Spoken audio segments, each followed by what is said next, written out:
오늘 주시는 하나님의 말씀은 아가 4장 3절 말씀입니다. 내 입술은 홍색 실 같고 내 입은 어여쁘고 노을 속의 내 뺨은 석류 한쪽 같구나. 홍색 실 같고 어여쁜이라는 제목으로 이 3절 말씀을 이제 두 번으로 나누어서 말씀을 드리도록 합니다. 먼저 내 입술은 홍색 실 같고 또 내 입은 어여쁘고 라는 말씀입니다.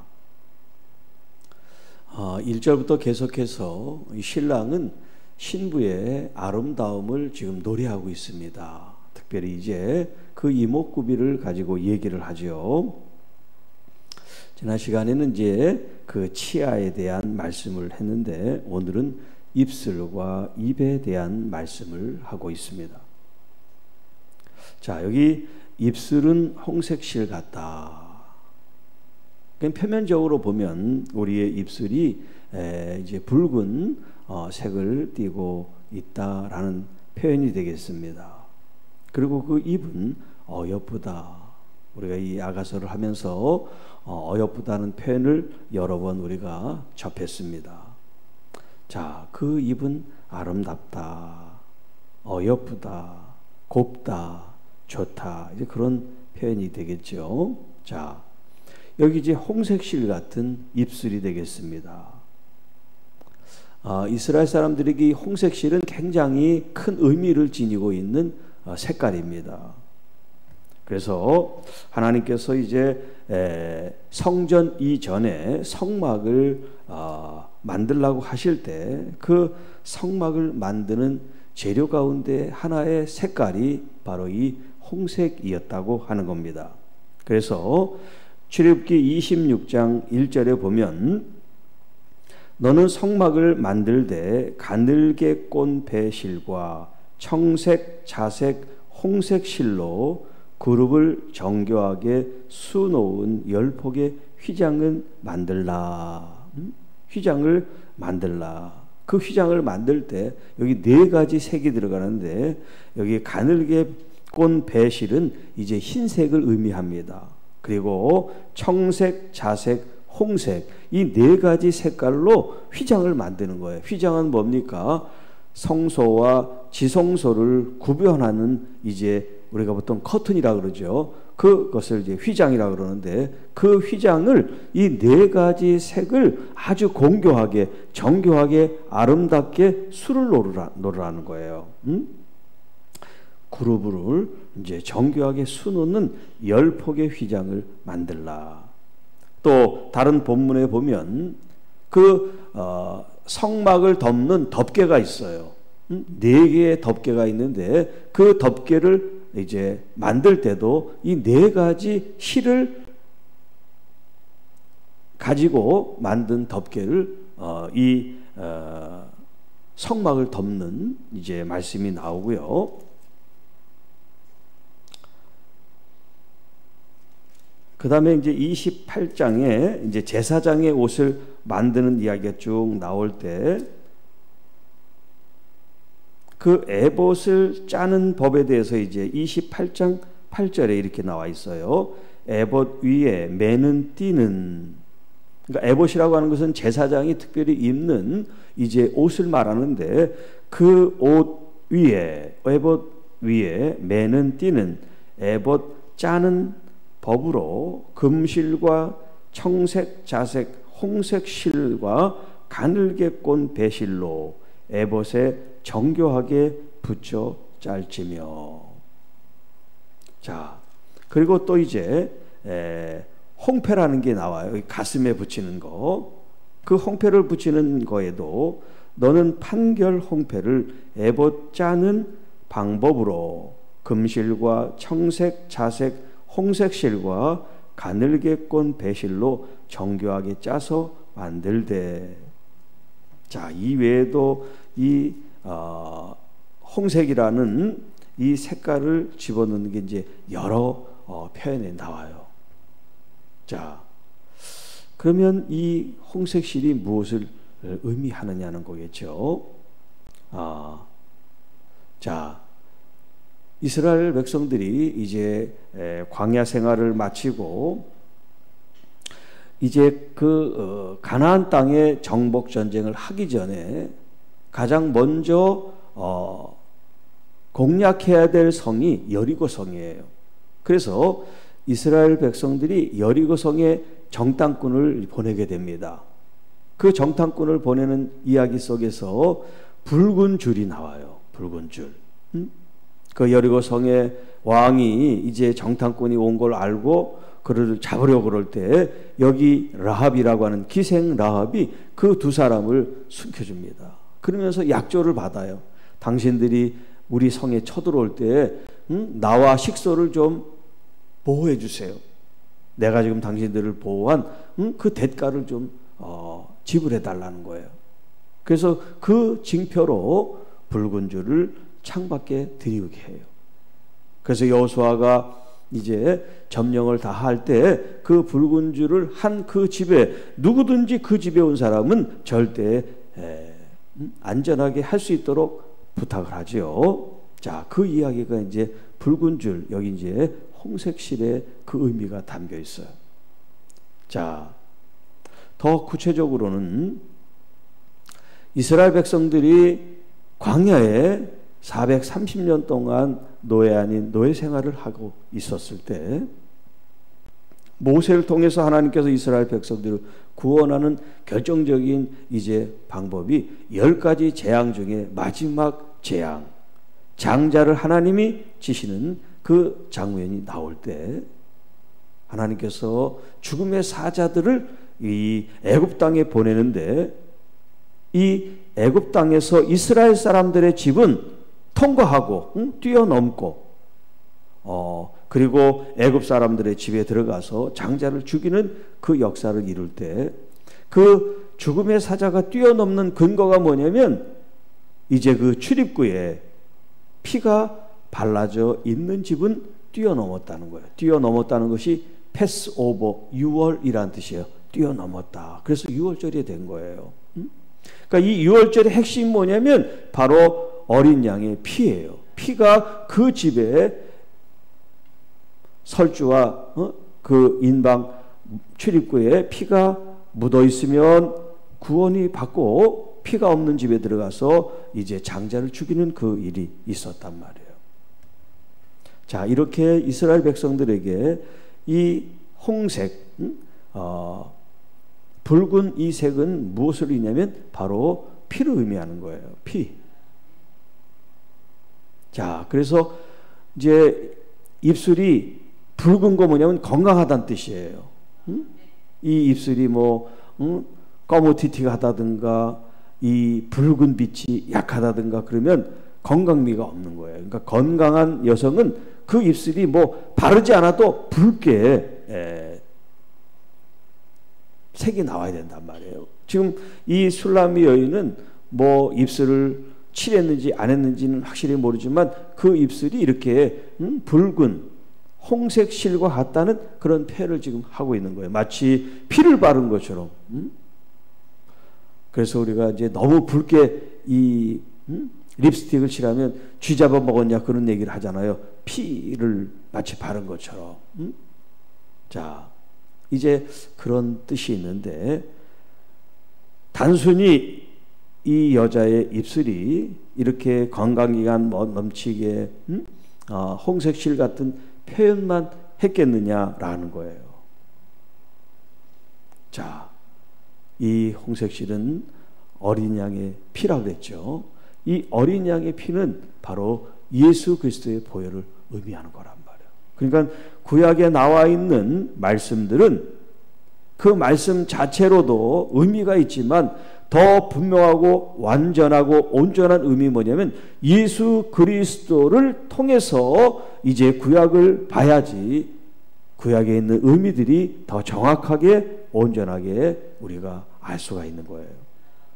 그래서 구약시대의 많은 제사 가운데 이런 양들의 짐승의 피를 뿌린 것은 그 사람들의 죄를 주님께서 용서하시는 의미도 있지만 이제 몇천 년 후에, 몇백 년 후에 예수 그리스도께서 십자가에 달려 돌아가실 때 그분의 죽음이 유월절 어린 양으로 죽는 보혈을 의미한다는 것을 계속해서 사실은 마치 영화 예고편처럼 하나님께서 예고를 하고 있는 거예요.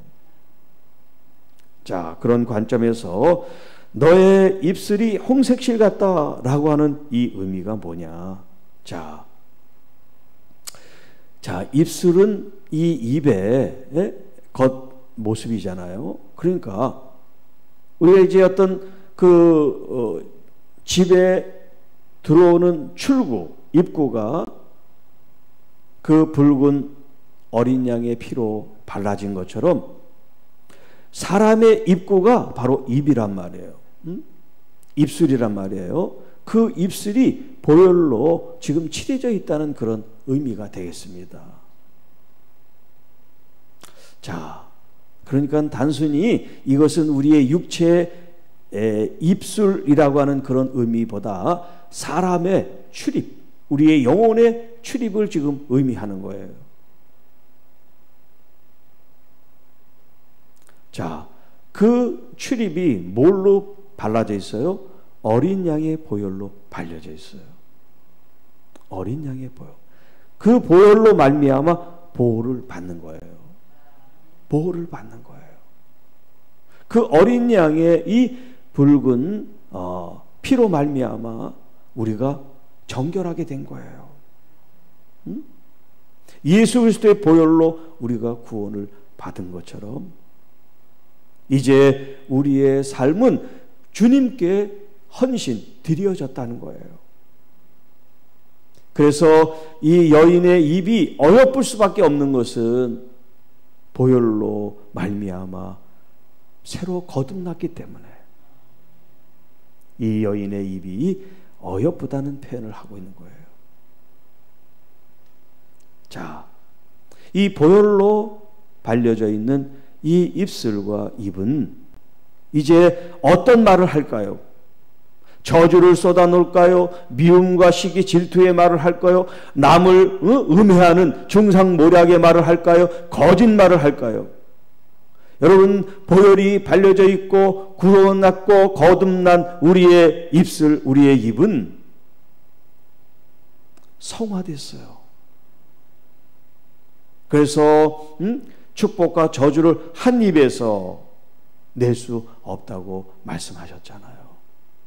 우리의 이 입술에서 나오는 말들은 사람들을 해치고 상처 주는 그런 말이 아니라 사람들을 축복하고 세우고 은혜를 나누고 감사와 영광을 돌릴 수 있는 그런 언어들이 우리의 입술에서 나올 때 그 입이 어여쁘게 되는 거예요. 겉모습만 입술이 아름답고 좋은 얘기가 아니에요. 자, 입술은 아름답고 좋은데 그 입에서 나오는 말은 어떻습니까? 형편없고 추하고 그런 세속적인 어떤 말들만 나온다 그러면서요. 그 입술이 뭐가 어여쁘고 아름답겠어요. 진정 아름답고 어여쁜 건 그 사람의 그 말씨, 그 사람의 그 속으로부터 나오는 그 말씨가 뭐냐면 이 사람의 마음이 밖으로 나온다라고 말씀하시잖아요. 내가 어떤 마음을 품고 있느냐에 따라서 나의 입술에서 나오는 이 말이 어여쁜 말이 될 수도 있고 추한 말이 될 수도 있고 살리는 말이 될 수도 있고 죽이는 말이 될 수도 있다는 거예요. 시편에 보면 입술에 파수꾼을 세운다라는 표현을 쓰고 있어요. 입술에 파수꾼을 세운다. 함부로 아무 말이나 하지 않는다는 그런 얘기죠. 파수꾼을 세워가지고 이 말은 밖으로 나가면 안 돼. 파수꾼이 보초를 쓰는 거야. 이 말은 괜찮아. 문을 활짝 열어놓는 거예요. 오늘 여러분의 마음이 예수 그리스도의 십자가 보혈로 거듭났음을 항상 기억하시기 바랍니다. 나는 죽고 예수 그리스도로 다시 내가 살아가고 있기 때문에 내 마음에 품은 생각이 악하고 추한 그런 거짓된 삶이 아니라 오직 주님을 영화롭게 하는 깨끗하고 정결하고 거룩한 마음을 담고 있을 때 이 담고 있는 마음에서 입을 통해서 입술 밖으로 나오게 된단 말이에요. 그래서 여기 신랑의 이 고백이 위대하고 아름다운 것은 바로 예수 그리스도가 교회를 향해서 신부들을 향해서 지금 이렇게 말씀하신단 말이에요. 이제 여러분이 립스틱을 바를 때 예수님의 보혈을 내가 바릅니다. 우리 남자는 립스틱을 안 바르지만 하루에 아침에 이제 일어나서 일상을 시작할 때 이렇게 손가락으로라도 예수님의 보혈을 바르고 내가 나의 마음에 선한 마음, 좋은 마음, 은혜의 마음, 감사의 마음 이런 마음들을 품고 주님 말하게 해 주십시오. 축복의 말을 하고 싶지 않으면 그 어떤 저주도 나쁜 말도 침묵하고 입 밖에 꺼내지 않게 해 주십시오. 여러분, 하나님과의도 관계, 사람과의도 관계, 우리의 모든 삶은 사실 관계 속에 있다고 할 수 있어요. 그런데 이 관계가 좋은 관계도 되고 나쁜 관계도 되는 바로 이 말 때문에요. 말 때문에. 부부싸움도 말하지 않으면 별로 싸울 일이 없지만 말하기 때문에 싸운단 말이에요. 말하기 때문에. 교회에서도 그렇고 교회 밖에서도 그렇습니다. 사람과 사람 사이에서는 말이 주고받을 수밖에 없잖아요. 어떤 사람은 말을 많이 하는 사람이 있고 적게 하는 사람이 있지. 자, 적게 하든 많이 하든 양이 문제가 아니라 이 말이 축복의 말인가, 진리의 말인가, 말씀을 통하여 말하고 있는가, 이 말을 통해서 주님께 영광을 돌리고 있나를 항상 기억하면서 여러분의 입술은 립스틱을 바른 입술이 아니라 예수 그리스도의 보혈을 바른 입술이라는 생각을 갖고 이제 우리의 말에 무게를 가지고 의미를 두고 우리 주님께 내 말이 올려지고 있는 그런 심정과 마음을 가지고 말할 때 우리의 입이 어여쁘다라는 이런 고백을 하게 되는 거예요. 오늘 여러분의 입과 입술이 복스럽고 복된 입술과 입이 되기 위해서 이제 예수 그리스도의 보혈로 거듭나는 언어와 거듭난 여러분의 마음을 통해서 이제 그것이 입 밖으로 표현되어 나온다. 자, 내 입술은 홍색실 같고 내 입은 어여쁘고 우리 주님께서 정말 우리를 바라보실 때 정말 이렇게 어여쁘고 어여쁘다라고 말씀하실 수 있도록 우리들 자신들이 주님의 그 말씀에 부응하고 부합하는 그런 삶으로 살아갈 수 있기를 축복합니다. 우리 주님은 우리를 어여쁘다고 우리를 귀하다고 복되다고 그렇게 우리를 인정해 주시는데 우리는 우리의 언어생활 우리의 마음을 그렇게 추하게 부정하게 거짓되게 담고 말하면 안 되잖아요. 우리의 마음도 우리의 생각도 또 표현되는 방식도 언어도 이제 구별해서 거룩하게 깨끗하게 정결하게 의롭게 복되게 사용하는 여러분들이 되시기를 주님의 이름으로 축복합니다. 하나님 아버지 감사합니다. 우리의 마음도 마음에서 나오는 언어도 우리가 정결하게 구별할 수 있는 사람들이 되어서 우리의 말이 사람들을 아프게 힘들게 하는 말이 아니라 오히려 힘든 사람들을 일으켜 세워주고 격려해주고 응원해주고 칭찬해줄 수 있는 그리고 축복하고 영광 돌릴 수 있는 거룩하고 복된 말이 되게 해 주옵소서. 먼저 우리를 구원하신 주님을 향한 우리의 마음과 입술이 영광과 경배와 찬양을 돌릴 수 있게 하시고 하나님의 교회를 덕을 끼치고 사랑을 나타내고 서로를 돕는 아름다운 언어가 돼서 힘들고 지치고 아프고 상처받은 영혼들이 참된 위로를 받고 격려를 받고 일으켜 세움을 받는 아름다운 믿음의 공동체가 되게 하여 주옵소서. 주님, 아프고 힘든 우리의 이웃들을 우리가 아름다운 말로 주님께 중보하여 기도합니다. 주님, 긍휼히 자비를 베푸시고 어려움 만난 상처 만난 하나님의 자녀들이 치유되고 회복되는 은혜를 베풀어 주옵소서. 먼저 우리 가정에서 남편을 살리고 자녀들을 살리고 손자 손녀를 살리는 아름다운 언어 생활이 되고, 또 교회 안에서 일터에서 어디서나 믿음의 사람으로서 우리의 마음과 우리의 생각과 우리의 언어가 기름 부어 정결케 하여 주옵소서. 이 모든 말씀 우리 주 예수님의 이름으로 간절히 기도하옵나이다. 아멘.